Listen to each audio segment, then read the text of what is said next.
200,000 years ago, we were nobody, just another medium-sized primate, living and dying in the grass. Then, something happened. Something small, invisible, buried inside the mind. And within a blink of geological time, we built cities, split the atom, and walked on the moon. The question is not how we did it. The real question is, what did we actually sacrifice to get here? Here is what no history class tells you. The agricultural revolution was not a triumph.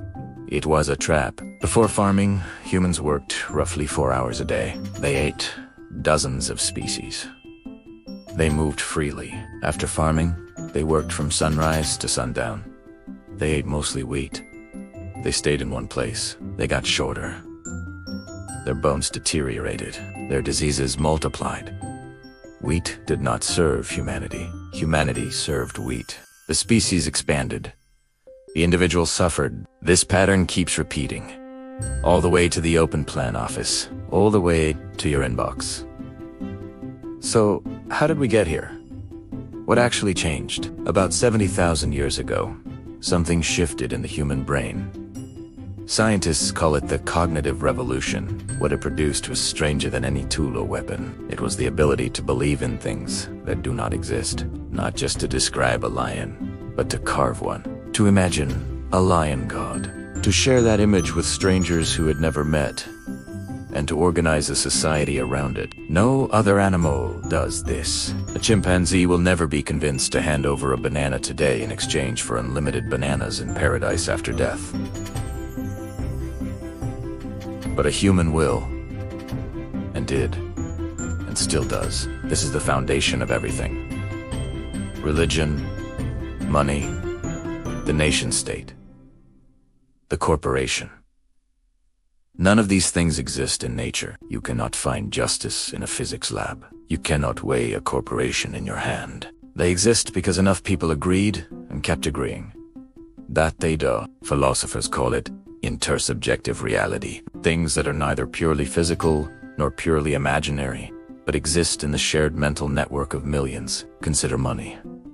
A dollar bill has no intrinsic value. The cotton and linen it is printed on are worth less than the paper, but billions of people treat it as real, and so it is. It dictates what gets built, who eats, who survives. Or consider a company. Peugeot is not its factories, not its employees, not its cars. If every factory burned and every worker quit, Peugeot could rebuild. Because Peugeot is a legal fiction, a story written into law, agreed upon by courts, and enforced by states. This is the secret technology that made Homo sapiens dominant. Not the spear, not fire. Story. The ability to construct a shared fiction and get 10,000 strangers to obey it without ever meeting each other. Any army, any currency, any legal system is built from this raw material. Three forces unified the fractured world: money, empires, universal religions. Each one operated by expanding the circle of trust, pulling strangers into a shared mythology large enough to coordinate mass behavior.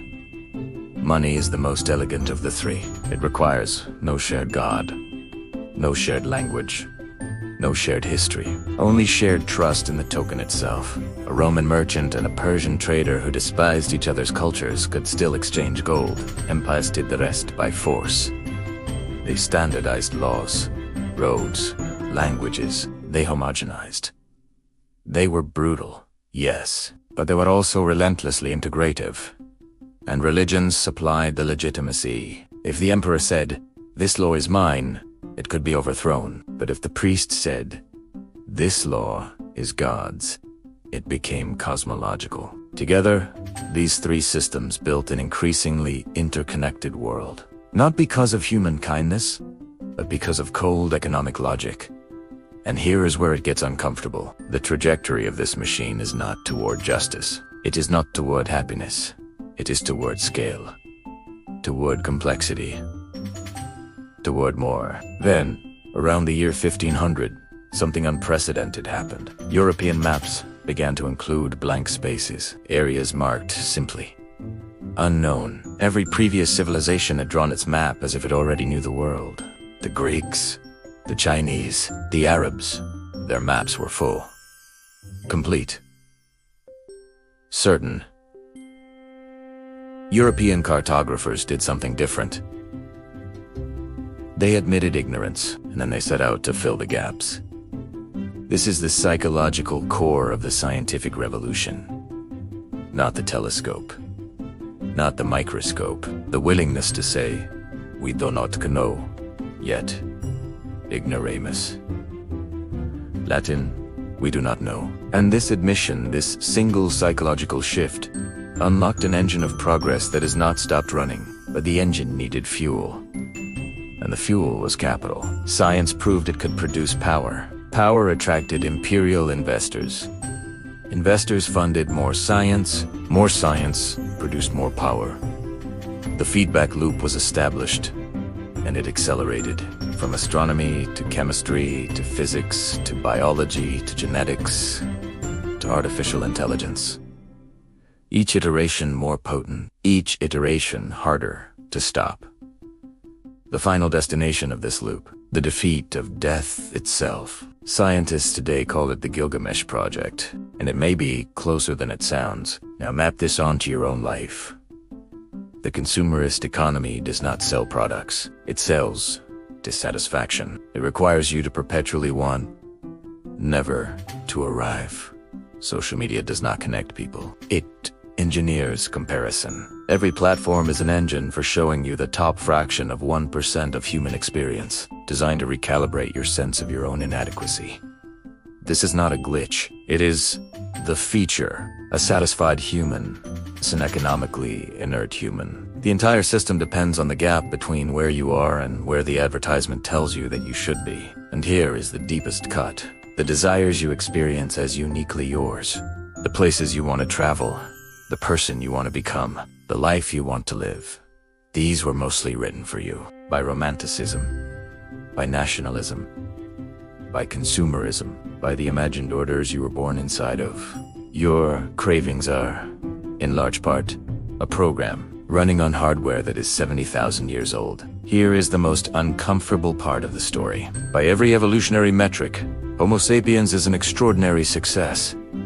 Billions of copies of our DNA blanket the planet. We have colonized every climate, every terrain. But ask a different question.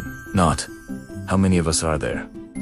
Ask, are we happier? The research is ambiguous at best. People in wealthy democracies report high anxiety. Depression rates are climbing across the developed world, despite unprecedented material comfort. The sense of meaning, the thing that biochemically registers as happiness, is not rising with GDP. Hunter-gatherer knew her band of 150 people by name. She knew the forest, the seasons, the animals. She understood her world completely. We know everything. We understand nothing. We are the most powerful species that has ever existed, running on the emotional wiring of a creature that never left the savannah. That gap between the hardware and the software, between our biology and our civilization, may be the defining crises of our time. Sapiens changed the world by telling stories, by building fiction so compelling that millions of strangers acted as one. That capacity is not going away. It is accelerating. The next chapter is already being written. Not in books, in laboratories, in server rooms, in the genomes of the next generation. The real question this history raises is not where we came from.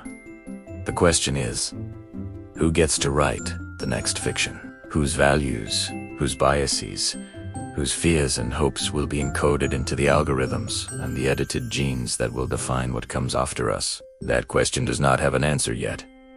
The map still has blank spaces, but being aware that the map exists, that the blank spaces are there, that the fictions are fictions, that is where agency begins. The species that conquered the world with imagination will not be governed by reality. It will be governed by whoever controls the story. Make sure you know which stories you are living inside of. If this changed how you see the world, the book goes much further. Every idea explored here is a doorway. Subscribe if you want more scripts like this. Books that reframe everything you think you know. And drop one question in the comments, not a reaction.